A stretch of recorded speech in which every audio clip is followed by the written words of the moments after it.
this movie was so fun to watch, but I'm pretty sure it was also a lot of fun to shoot.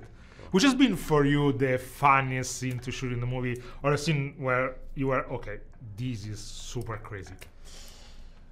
Oh, I'm sure you have even more. You probably have some. The really funnest, crazy the hardest one, well, for me personally, was getting off the hook because I was sick. That's a cool scene. So getting off the hook was hard. The most fun scene I thought was, I honestly think the most fun scene, probably after seeing it, is the opening scene. Yeah. And it was hard to do.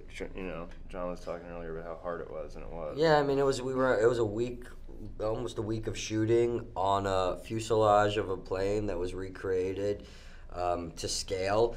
An entire unit on this thing, an entire camera crew on this thing. You couldn't get off it. You know, we're 25 feet in the air, and you're stuck there all day. It's hot. You have all this gear on, and you're shaking the entire time. It was a tough shoot. So, but luckily we had a good team to get through it. A really wonderful team, Yeah. except Ian. Thanks. But- Cool. Except Ian, we tried to Best get friends rid of forever. That's it.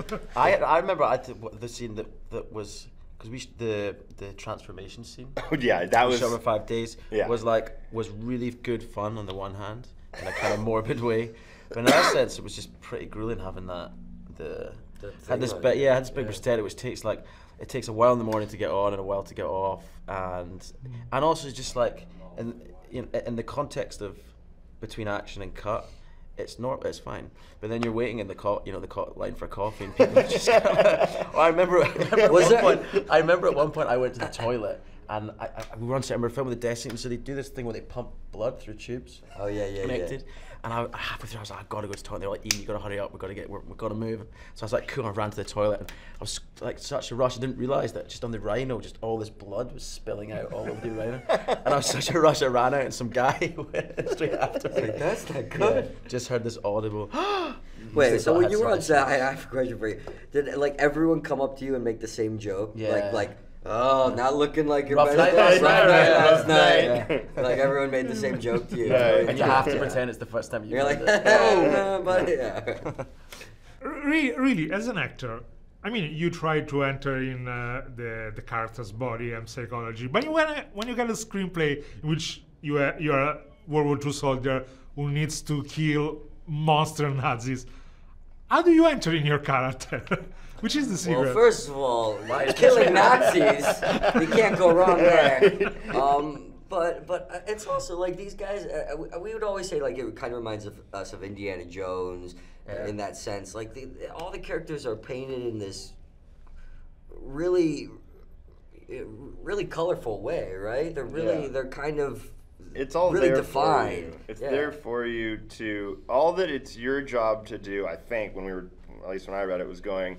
Whenever they want that transition to happen, where it goes from real to the surreal, that making sure that you're aware of the fact that we're sliding into the surreal and being the character going, holy shit, what's happening, was an important part of sliding into that transition. But I don't know. I personally never think of it. I think of whenever you do the scene, you're just doing the scene, and it's kind of the filmmaker's job to make that happen. But yeah, I agree. Thank you.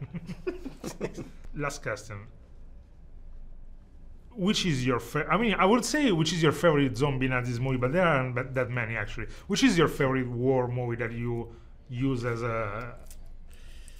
in order to start creating the inspire for this? I mean, like I said, I go back to the Indiana Jones, the original trilogy of that. I think that was kind of where I found my roots for this. Yeah. Even though my character is nothing like anything in those guys. Hey, you look like Harrison Ford. Thank you. Yeah, I mean, sort of. Honestly, I didn't watch a lot of those movies to try and prepare because I didn't want to try and look at somebody else's performance or how they made that movie and go, yeah, this was going to be different than any of those. Yeah. I'd say so, yeah. Yeah, so I figured, I watched a lot of war documentaries That's true. Just to like put myself in some headspace somewhere of what it may have been like. What was it? 5 came back. 5 came back. Yeah, we that's watched great. those. That was really helpful. Yeah. And also, you know, another thing that happened was we ended up going to boot camp with the military advisor in the film for 5 days. So that was really our research into kind of military stuff, wasn't it? We took a lot from that, like a real, you know, in a very short time, as much as we could, like I got a much better understanding of what that must have felt like at that time. A small little bit of what that must have felt like, and also just an understanding of kind of military etiquette and things like that.